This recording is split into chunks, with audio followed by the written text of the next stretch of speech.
Bien, Números capítulo 2 es nuestra tercera enseñanza expositiva y consecutiva del libro de Números, y la titulamos Organización del Campamento de Israel.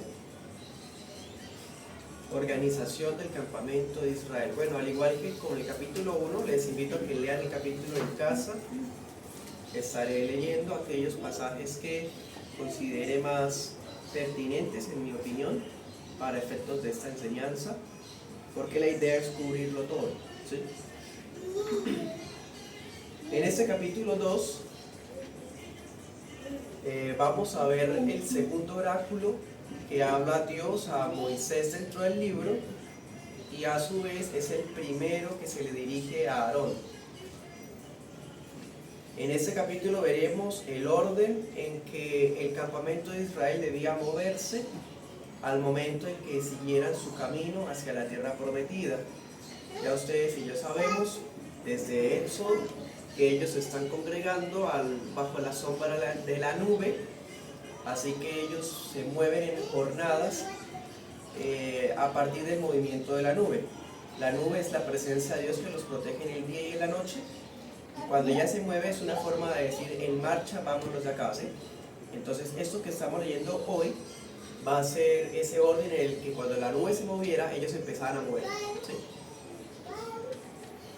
Vamos a estudiar el tema de hoy en 2 puntos. Primer punto, huestes en marcha. Segundo punto, las debidas aplicaciones. ¿Listos? Estaré usando la Reina Valera SBT. Primer punto, huestes en marcha. Versículos 1 y 2. Y habló Jehová a Moisés y a Aarón diciendo: los hijos de Israel acamparán cada uno junto a su bandera, según las enseñas de sus casas paternas, delante y alrededor del tabernáculo de reunión acamparán. Amén. El Señor habla a Moisés y a Aarón para indicar a los israelitas la forma en que cada tribu debía acampar. Esto es muy interesante porque uno lo lee, cuando dice los hijos de Israel acamparán cada uno junto a su bandera, uno tiende a leer este tipo de textos de manera individualista, ¿no? O sea, yo debo acampar en mi bandera. No, aquí está hablando en términos colectivos, cada uno está hablando en las tribus, ¿sí? Esto muestra una vez más que el mensaje del Evangelio desde el día del Antiguo Testamento, desde los días del Antiguo Testamento, han sido colectivo y nunca individual. Siempre se le habla al pueblo de Dios como si fuera un solo hombre. Bueno, pues bien, cada tribu debía acampar con 2 características principales. Primera, cada tribu tenía una bandera, ¿sí? Ahorita veremos que las tribus tenían banderas pequeñas, pero había una bandera principal. Ahorita explicamos eso. Esa bandera hacía las veces de una enseña, como una especie de señal pública visible que mostraba qué tipo o cuál casa paterna era. Bueno, y la otra característica era que ellos debían ubicarse de acuerdo a los puntos cardinales. 3 tribus, es decir, 3 al norte, 3 al sur, 3 al oriente, 3 al occidente. Ahí vemos simetría, orden de parte del Señor para su pueblo, y ellos debían acampar alrededor del tabernáculo.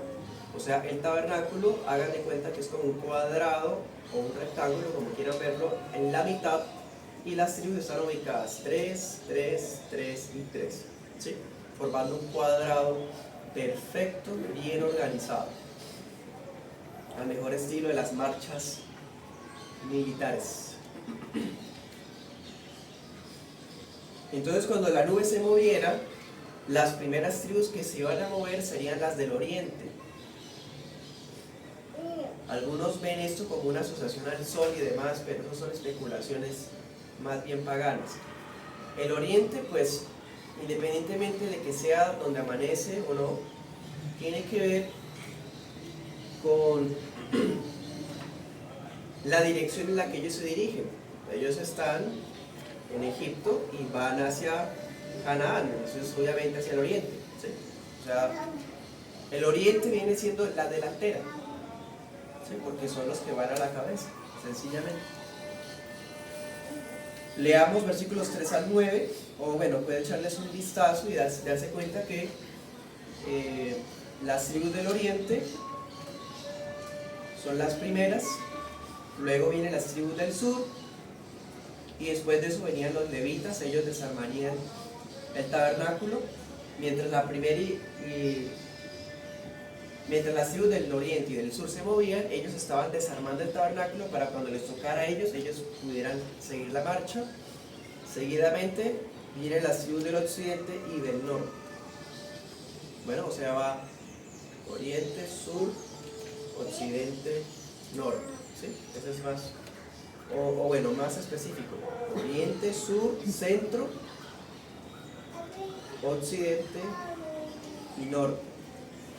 Ahora sí, 3 al 9 nos muestran a Judá encabezando las tribus al oriente, o sea, las 3 tribus que van a la delantera, o sea, las del oriente, están lideradas por Naasón. Ya hablamos de él la semana pasada. En ese primer grupo está Judá, Isaacar y Zabulón, y tiene un total de 186.400 soldados que marchan a la delantera, y ojo con esto, dice, bajo una misma bandera. Uno lee esto y uno dice, bueno, eso quiere decir que solo hay 4 banderas. No hay 12 banderas, hay 4. Porque cada una de las subdivisiones están bajo una misma bandera. ¿Te voy a entender?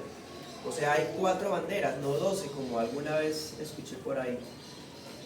Que cada tribu tiene un color, un animal, una bandera. No. Ahí va lo que les decía de las banderas pequeñas.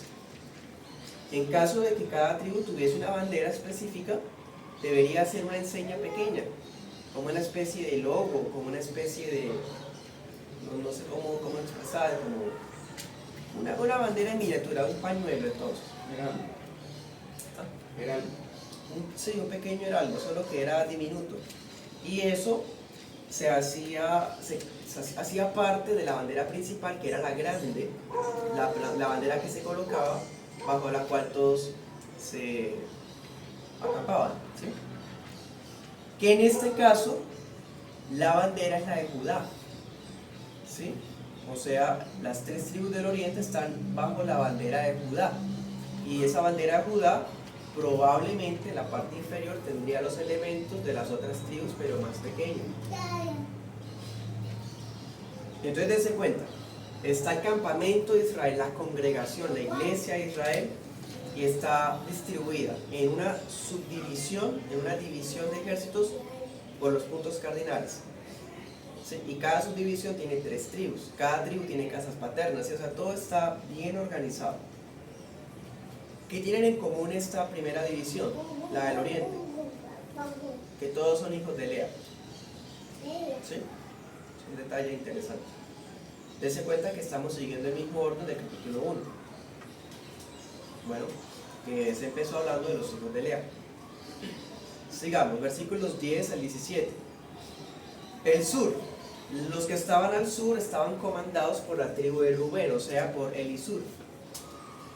Y esta división militar estaba compuesta de los otros hijos de Lea y de Zilpa. O sea, estaban Rubén, Simeón y Gad.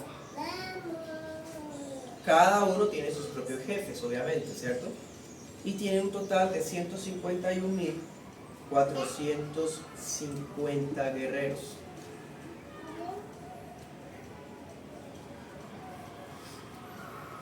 Bajo una misma bandera, la bandera de Rubén.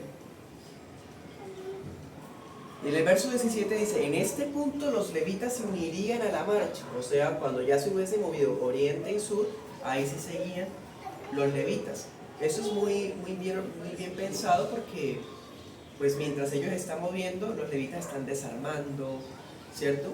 Están cubriendo el mobiliario sagrado, tienen muchísimo trabajo muy delicado, que si cometen un error pueden morir. Entonces se les da tiempo suficiente para que organicen bien. Yo les decía a los hermanos, como una especie de pits,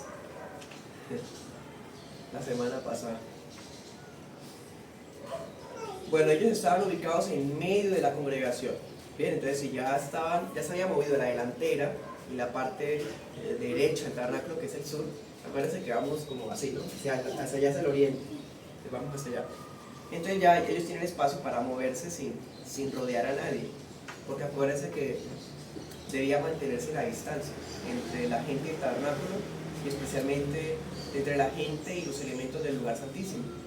Eso lo veremos la siguiente semana, si Dios nos da bien. Sigamos, verso 18 al 24. Al occidente, bueno, sigue el occidente. Este occidente podríamos decir que es la retaguardia, ¿no? Porque si el oriente va a la delantera, el occidente van pues por la parte de atrás, ¿no? Están comandados por la tribu de Efraín, con el Isama a la cabeza. Ya vimos quién era el Isama la semana pasada, es el abuelo de Josué. Y también están los jefes de Manasés y Benjamín. Y esta sección, ¿qué tiene en común? Que son los hijos de Raquel. Bueno, son los hijos de Raquel. Está compuesto de 108.100 soldados bajo una misma bandera, la bandera de Efraín. O quizás de José. Versículos 25 al 31, finalmente tenemos la bandera de Dan, que comandan al norte con Ahiezer a la cabeza. Y junto a esta tribu están Aser y Neftalí, para un total de 157.600 soldados, que esta es la segunda subdivisión más grande. La primera fue la del oriente y la segunda más grande es esta, la del norte. Bueno, ¿qué tienen en común estos? Que son los hijos de Silpa.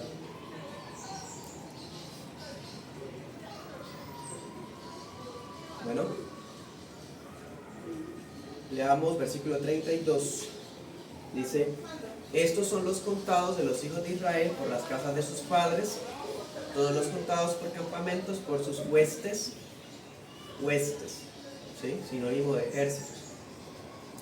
603.550. Bien, ese es el número total de hombres censados que estaban capacitados para salir a la guerra, sin contar a los levitas. Versículo 33, versículo 34. Y el capítulo termina con un detalle interesante, porque nos muestra al pueblo obediente, siguiendo la organización señalada por Dios y sus profetas. Bien, y así terminamos este capítulo, revisándolo. ¿Tiene alguna pregunta? Pastor, cuando vimos lo del tabernáculo que se estaba haciendo, el Señor demandó que la entrada del tabernáculo fuera ¿en qué dirección? ¿También en el oriente? En el oriente, señor. Parece que el atrio queda en dirección al oriente. Pastor, no podríamos, no sé si sea especulación, también ver de cierta manera como en la organización de ellos, que formaran como una cruz, también de cierta manera como evoluciona a la cruz, porque están arriba y en la mitad están los sacerdotes, ¿no?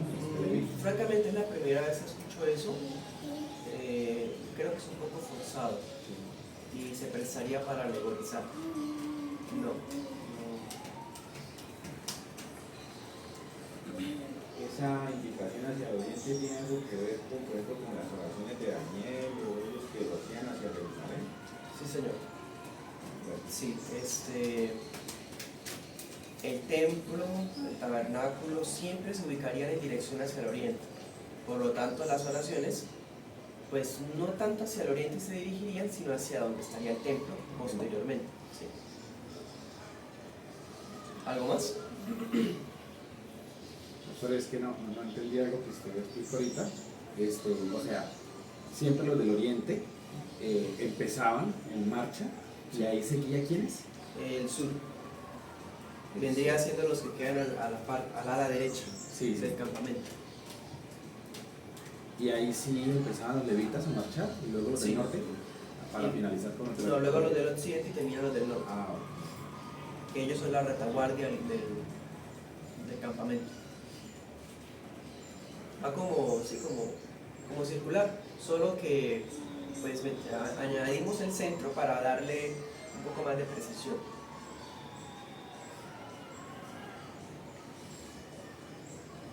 Como si fuera primero a la derecha y luego a la izquierda.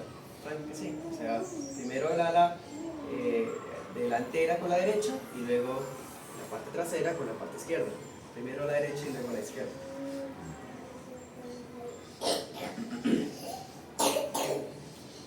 ¿Alguna más inquietud? Bien, paseo. Serrano, ¿no tiene alguna, digamos, algo particular, importante que ver el orden de los hijos de las esposas de Jacob? No, señor, a veces se usa, a veces no. En Primera Crónica se usa en algunos momentos, en las genealogías, en otros momentos no, como que se invierte el orden. Otras veces se organiza en orden de los hijos directos y luego se dejan los de las concubinas después. Otras veces se ordena primero los hijos de Lea, incluyendo a los de Bilha, y luego los de Raquel con Silpa, ¿sí? O sea, el orden varía dependiendo de la intención. Pasa lo mismo cuando Jacob bendijo a sus hijos, cuando Moisés bendice a las tribus, cuando... en fin, o sea, siempre hay como un orden diferente dependiendo del contexto. En ese momento se está siguiendo el orden de los hijos, teniendo en cuenta a Lea y a Raquel. O sea, primero iría, ¿cómo fue que vimos? Los de Lea, ¿sí? No, perdón, aquí el orden que está siguiendo es el orden de los hijos directos, porque está siguiendo el orden del capítulo 1. Primero los de Lea, luego los de Raquel, luego los de Lea a través de Bilha y luego los de Raquel a través de Silpa. ¿Sí? Bien, segundo punto, pasemos a las debidas aplicaciones. Y les tengo 3 aplicaciones.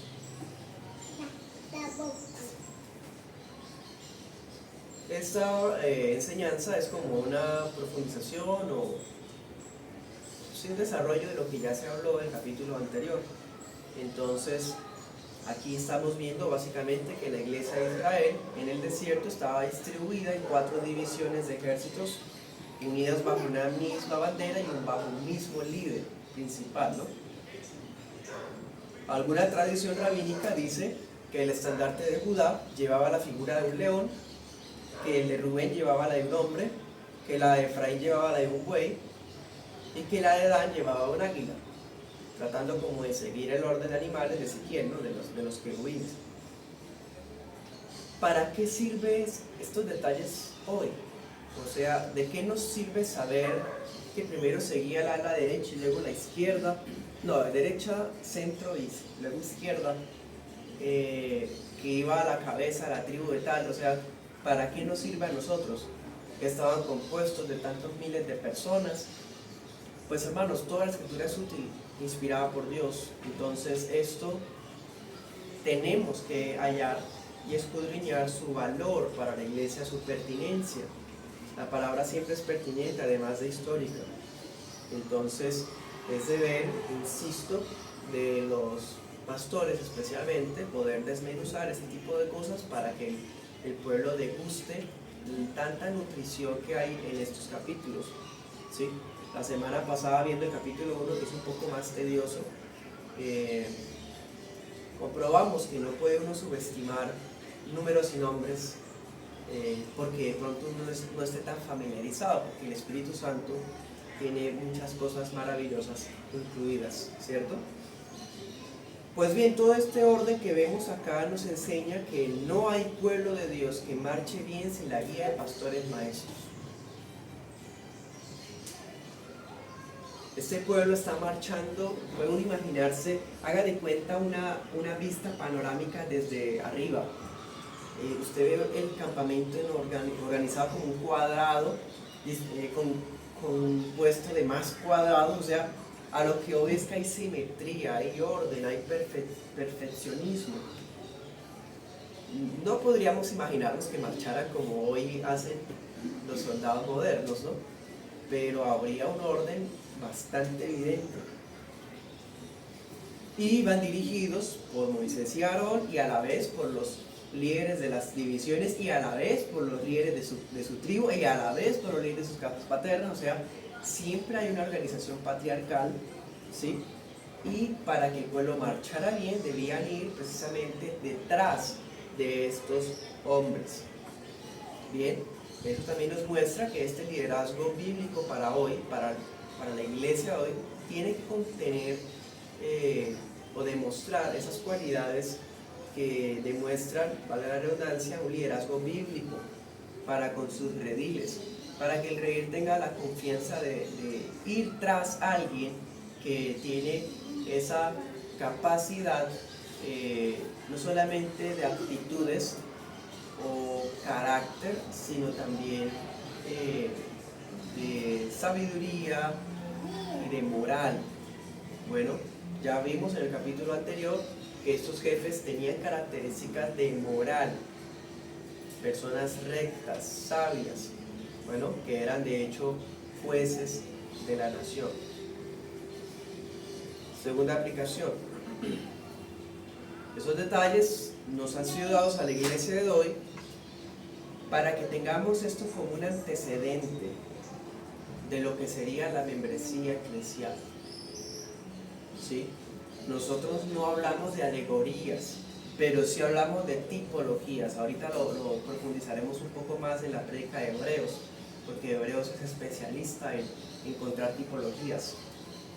Y la tipología es básicamente encontrarnos con un evento o una institución o una persona o una historia en el Antiguo Testamento que funciona como una especie de código, de prototipos de algo que ocurriría en el Nuevo Testamento, ¿sí? Especialmente lo relacionado con la persona y la obra de Cristo. Entonces, miren esto, por ejemplo. ¿Para qué nos sirve el orden? Tribus, números y banderas. Bueno, para ver que estas personas eran parte de una membresía, de una revista militar.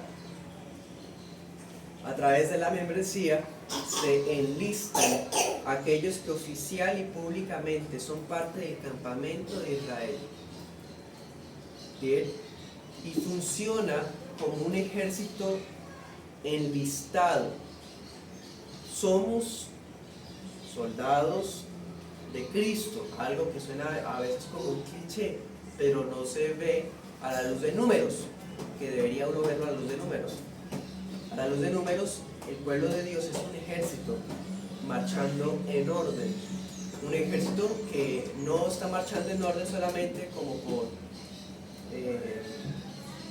mostrar su impecabilidad o pavonearse de su organización, sino realmente van de camino a la conquista, van a conquistar la tierra prometida, ¿sí?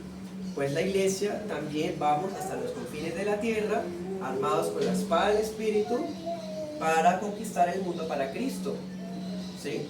Entonces, la membresía del pueblo de Dios, vamos en dirección hacia el oriente, si me permiten la expresión, sí, hacia la delantera, tomando, haciendo discípulos a todas las naciones.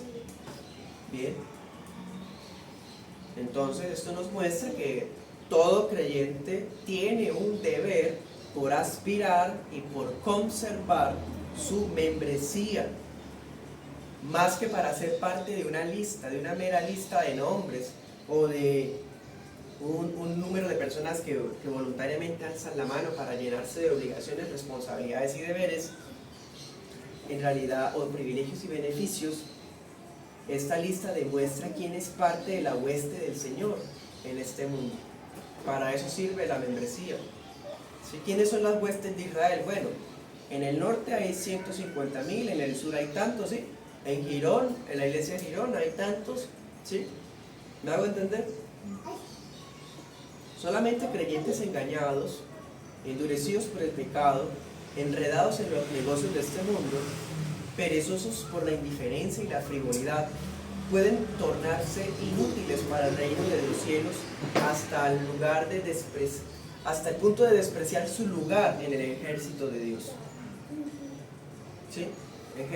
Soldados que simplemente no quieren marchar, le ponen armas, quieren dárselas de pacifistas, pero realmente son indulgentes con su pecado y sus pasiones y se sientan a un borde del camino mientras la iglesia sigue en marcha. La iglesia seguirá en marcha. Bien. Tercera aplicación. Cuando vemos los números que componían las divisiones de los ejércitos, uno dice, bueno, 150,000 a la delantera nada más. Eso es una victoria fija. Esta gente ya eran más de 2 millones, o por lo menos 600,000 hombres, más de medio millón de personas para hacer frente a las batallas en Canaán, pues bastan, ¿no?, para conquistar. Es lo mismo que hoy día decir, aquella iglesia es más bendecida porque tiene más miembros, aquella iglesia es más bendecida porque tuvo un avivamiento especial, en tan solo 2 años se multiplicaron en 30 y han pasado otros 5 y ya son 100, ¿sí? Es algo natural uno tener ese tipo de conclusiones y pues dichosos aquellos que cuentan con ese tipo de gracias. Sin embargo, los números no fueron los que le dieron la victoria al pueblo de Israel en la conquista de Canaán. ¿Se acuerdan? Es más, hasta cuando fueron disciplinados en días de jueces, hasta Dios le dijo a Gedeón, deja este número acá, ya son demasiados, ¿sí? ¿Se acuerdan? Y terminaron yendo poquitos, ¿sí? Entonces no tiene que ver con números, las victorias del cielo. Entonces estos miles de soldados, si son muchos, más bien eran como para intimidar al enemigo, y a través de ellos Dios les daría la tierra prometida. Sí, esa era la idea, ¿no?, principal. Pero ellos no traen la victoria al campamento. ¿Quién fue el que introdujo al pueblo a la tierra prometida? El Señor.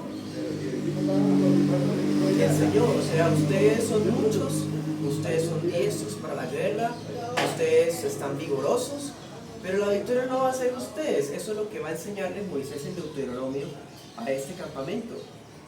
¿Sí? Del mismo modo, pueden haber millones de verdaderos cristianos, pero estos millones de verdaderos cristianos no somos los autores de la victoria del reino de Cristo en este mundo. Aquí el victorioso es uno solo. Salmo 24, tenemos a un Dios guerrero, invencible, como dice Apocalipsis. Él es el que va en el caballo blanco, venciendo y para vencer, de cuya boca sale una espada de 2 filos. ¿Quién es este Rey de Gloria? Jesucristo, el comandante en jefe. Él es el Rey de la Gloria. Él es el que le da la victoria al pueblo, así sean miles de soldados o muchos miembros de la iglesia local, o así sean pocos soldados o una iglesia pequeñita en una iglesia local. Cristo tiene la victoria, Cristo es el conquistador. Amén. ¿Preguntas? Nosotros más adelante veremos si, por ejemplo, de tantos miles de personas que iban avanzando, pues te viene a la mente el tema de que alguna enfermedad o algo providencial que pasara, no sé, a alguna persona en particular y no pudiera moverse, tenían que seguir avanzando. ¿Qué pasaba con esas personas? O sea, Sí, más adelante lo veremos, aunque ya lo hemos tocado. Había una sección en el campamento que era una sección de cuarentena, ¿se acuerdan? Donde se llevaban a los leprosos, a los que estaban impuros por emisiones, los que iban allá por haber cogido o tocado cenizas o cuerpos de animales inmundos, ¿sí? Entonces esa sección del campamento se movería juntamente con los demás, en un orden que pues en ese momento no tengo, ¿sí? No sabría decir en qué punto del movimiento del campamento ellos se paraban. Lo mismo podría decir con relación a la sección de los gentiles. O sea, no sé dónde encontrar este tipo de respuestas, probablemente vayan atrás. Probablemente. Ahorita recuerdo en Éxodo 17, cuando Amalek atacó de sorpresa al campamento, y se acuerda que dice que ellos mataron a los que estaban débiles y cansados, que iban a la retaguardia. Y le dice Moisés a Josué, atácalo, bueno, defiende, y es cuando Moisés alza las manos y demás, ¿sí? O sea, ese pasaje da a entender que los débiles y enfermos estaban atrás, en la retaguardia, ¿sí? Entonces, y tendría sentido, porque si son impuros y están apartados, pues lo mejor es que esperen que todo el campamento se haya movido, ¿no?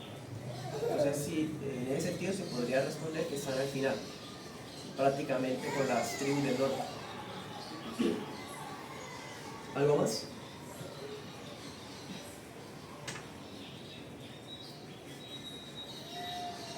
Pastor, en caso de un enfrentamiento en la guerra, seguían con las mismas posiciones, o sea, ellos no se movían. Por ejemplo, la tribu del occidente que iba atrás, ellos eran entonces los que menos peleaban, ¿no? Me refiero o ellos hacían como un frente para avanzar todos. Entiendo.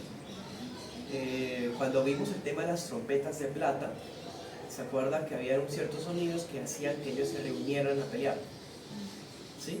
O sea, este orden está pensado principalmente en el movimiento del campamento en dirección a la tierra prometida. En cuanto a dar la pelea como tal, sí habría tiempo de organizarlo con las trompetas de plata, de tal modo que con el sacerdote a la delantera, pues ellos tomaran cierta organización, ¿no? Que conveniera al terreno, al clima, en fin, ¿sí? Si fuera un ataque sorpresa, no se mantenía la estructura. Pasa como cuando Balaam trata de maldecir el campamento. ¿Se acuerda que el rey Balac le dice, ven, vamos a maldecirlo de este lado, vamos a maldecirlo del otro? Y Balaam describe, veo el campamento tan imponente, ¿sí? Y empieza a describirlo Balaam.